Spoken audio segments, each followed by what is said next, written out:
Good morning, everybody. This is Judith A. Cope. You're listening to Mad Love. Let's get into it. As many of you know, I went to South Carolina to put my mother and brother's ashes into the ocean. People who know me know I'm not very structured. Everybody was like, "What's the plan?" I'm like, "I don't have a plan. We're going to be in South Carolina. We're all going to be in the same place." We went to Hilton Head Island. It was great. Um, I drove mainly because it felt like the right thing to do.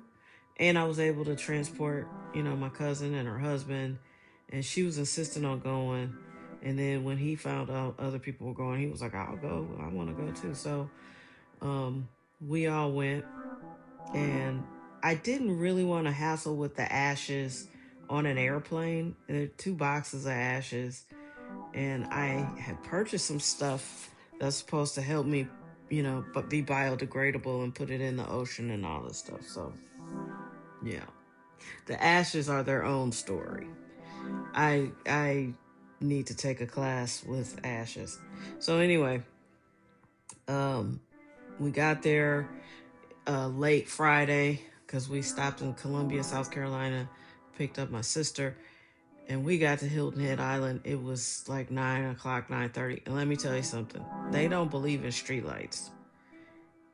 If there wasn't another car on the street, you weren't going to see anything. It was super dark. And I've been there. This would be my third trip there. And it was just pitch black. And after a 15-hour day on the road, it was like, please, God. So we found their Airbnb, dropped them off. Me and my sister stayed in a hotel closer to the beach.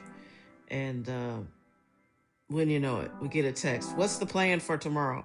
I'm like exhausted. Exhausted. I don't give a shit about a plan tomorrow. I mean, you can use your common sense and know that we'll meet sometime tomorrow, but if you're waiting for me to give you a plan after that day, I didn't understand that. So anyway, I was too wired to sleep, but then I finally got too exhausted to not sleep, if that makes sense. So I finally fell asleep, but I woke up super early and just sent out the idea, which is to meet at the hotel where me and my sister were. And that was a touristy area. So we could, go to the beach, give our thoughts, and then, grab something to eat. Well, I had picked a completely different restaurant, but when we got to the beach, it was clear that everybody, wasn't going to be able to do too much walking and looking around. So just for the sake of convenience, we stood on the beach and said our memorial. And I think it was really good for me because I didn't realize how annoyed I was with my brother. Like the weirdest part about the whole thing is he wasn't there. My brother was young. He was 64. And the fact that the last trip I took to Hilton Head, he was on that trip. And my mom was on that trip. And you know, time brings about a change. And this is where she wanted to go. My mom wanted to be put in the Atlantic Ocean. And so when he passed away, I thought they would want to be together. And so in the meantime, I have a second cousin whose mom died. And she wanted to, I asked her if she would want to put her portion of her mom's ashes in the ocean. She said she did. And psychologically, it just gives you closure. It just gives you closure. It gives you an opportunity to be done with that. Like you're going to grieve, you're going to mourn, you're always going to know that your loved one isn't around. But being able to put them in the ocean like that gave it some closure. But we didn't do that on the beach, right? That was not something I felt like the group should do. And we had a weird weather day on Saturday. It was like cloudy, then it got sunny, and then it got hot, then it got rainy. It was very much like island life. So we did a round table of memorial speaking on the beach, which is what I intended. Like this wasn't just my loved ones, like let's all share our memories. Tracy's best friend since high school, not from, they've been friends since high school, not from high school. It makes it sound like they met in high school and then stopped talking. But no, they stayed friends for 40 something years. And he told stories that I never even heard. And it was so cool to hear a perspective about your loved one from someone who knew him as a peer and not, a relative. There were things that he knew about him I didn't know because they went to school together. And the way my brother was fiercely determined, despite any physical challenges, to participate in gym class, to go all out, to run, he wanted to be treated like he was like everybody else. My brother had a birth injury, and he was also bipolar, so he faced a lot of challenges. So I always admired him because he really didn't. My parents made excuses for him, and his dad and my mom made excuses for him sometimes, like he just can't do it. But he really didn't make a lot of excuses growing up. He really pushed himself, and he never wanted anybody to think of him as disabled. And so that was fascinating to watch. And that's why I was always frustrated with him, because I was like, I grew up with you. I know that when you put your mind to things, you do those things.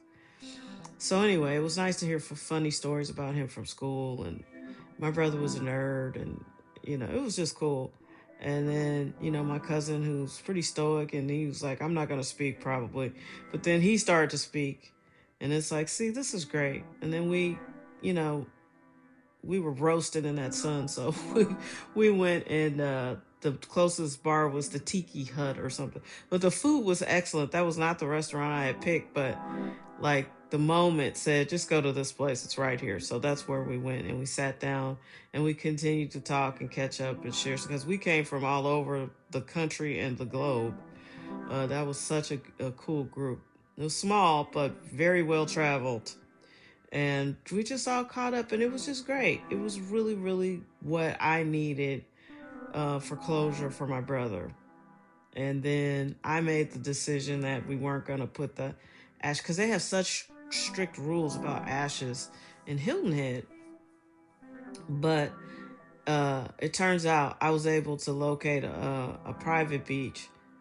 So the next morning, now this is where it gets crazy. The next morning, the little bit of rain that we had the day before, because I managed to go to my cousin's Airbnb, and we sat and talked after the fellowship on the beach. And it was just great. Everybody retired to where they wanted to be to watch basketball. And I was talking to my cousins, and we just had a great time.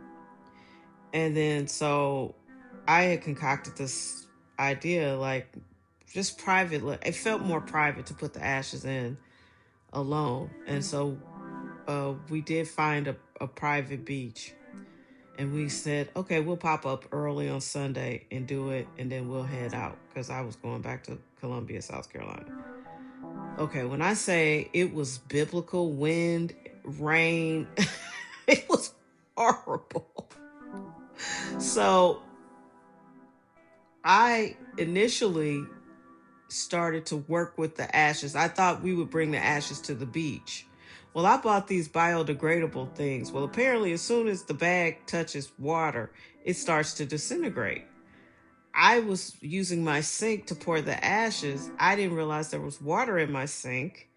So, long story short, uh, my brother will be a part of that hotel for quite some time. I just could not. I cleaned up as much as I could, but I mean, I thought it was going in a bag. It was actually going into the sink, because the bag had a giant hole in it where it was wet. And I was like, what's happening? So I struggled, got a good portion of the ashes back into the box. And I was like, okay, well, there goes the biodegradable plan. So I was like, okay, I'm not taking these to the beach. This doesn't make any sense. So we didn't do the beach thing at all. So I decided the next day, I was like, we'll just do a private thing, and we'll put them in there real quick. So I've already struggled with the ashes. There were ashes everywhere, and I was cleaning for a long time. And ashes don't clean up easy. So the next day, I was all three of us that went, we decided it was just going to be this quick thing, and it was going to, but it was not quick. It was biblical. We found the private beach. We walked down. The whole thing is they don't want people swimming in ashes, which I get. Well, it worked out because we found private beach, and there was nobody going to be swimming in that water. It was like a roiling sea. It was white caps out there. We had to go through a marsh to get to the ocean. And I was like, at first, because the wind was so strong, I was like, should we even be doing this? But then I'm like, dude, we drove all this way. We've driven, 1,000 miles. We got to get these ashes in the ocean. And, I had thought I would only do a portion and then save another portion. I was like, fuck that. By this point, I'm like, I'm sick of these fucking ashes. I love my family. This is symbolic. I'm ready to be done with it, but I'm not keeping any. Everybody goes in here. So we put the boxes of ashes in a paper bag. As we start to head down the beach, it really is more than just windy. It starts to rain. So I've given up on my hair by this point. I'm looking crazy. We all look crazy. We're just trudging through the marsh, which is probably going up over my ankles, but passable. We walk down the beach. We get to a portion of the ocean that we know is private. The beach that we know that is a private area. So we're at the ocean. We're at the edge of the Atlantic. The waves are coming. I was like, yeah, no one's swimming in this. It's white caps. It's windy. It was an angry sea. So the bag broke in the rain. So the ashes had to be carried the rest of the way. That was the first sign. We're standing there, and the wind is really picking up at this point. And I guess I took the first. So I had my brother half in plastic, half in the biodegradable that stayed intact. So I opened the plastic first, and I wasn't close enough to the water. And somebody should offer a class on how to do this, because I was just thinking this was all going to be so easy. I'm saturated between the ocean and the wind and the rain. My clothes are already covered in water. I'm wet everywhere. My hair looks crazy. And I opened his plastic bag, and everything I tried to put in the ocean blew right back up on. Which I found hilarious. My cousin's mom who passed, my little second cousin's mom who passed away, she was trying to stay crying, but everything that happened was too preposterous for her to cry. It was just insane. So all this ash blew back up on me. My legs have a bunch of ashes and sand on them. So I was like, oh. So I was cracking up. My other cousin, uh, her aunt, my second cousin's aunt, was like, "Ooh, I'm glad my mouth was closed because my brother blew all the way back up on us." So I got closer to the water and really got him in there. And then I threw the biodegradable. I didn't even worry about that because I knew the bag would disintegrate any second. So I got them done. So then my cousin is trying to put her niece's mom in the ocean for her. I don't know what they did to her urn, but I did remember to carry scissors. So we opened the plastic bag, but you had to really get down in there and be right on top of the ocean again, with wind, with rain, with the ocean pounding at us. And she's just pouring away, trying to get her niece's mom out. The sea claims her glasses. She loses her glasses in the ocean. And, my little cousin's like, this is a disaster. And I was like, it is, but it's not. Like, this is life. And these three particular personalities were very challenging to deal with in life. So why wouldn't their ashes, give us hell going in the ocean? We all were treating it like it was just going to be this little quick thing. We're going to run out here. We're going to put these, but it turned into the perfect storm. Like, we were getting battered by the sea, So I had figured all the tricks out. So with my mom, I got really close to the water and I was able to get her in easily. But of course she would pick something that would be challenging to do. Like, it was windy and crazy. My brother, he would blow back on us. He would make it challenging. It would be bits of him all over my car. That's his personality. And from what I can understand, my cousin's mom, she was a handful too. So I was like, this is perfect. So finally, we get all the ashes in the ocean, and we did not litter. We picked up all our trash, and while we're getting pelted with wind and rain, we make our way back to the marsh, which is now deeper because the wind, the rain, the ocean has been flooding the marsh, and we have to go through the marsh to get back to the regular beachfront to get back to the condo. I was like, oh my god! So it has risen above my knees. So all the ashes that blew back on us got washed off as we were treading through this angry river in the marsh. It was insane. And we finally waded through the water. And like I said, every time I looked around and my little cousin was trying to cry, we just had to laugh because it was just the craziest mess. So then we finally got to the edge of the first beach, past the marsh, and we said a little prayer.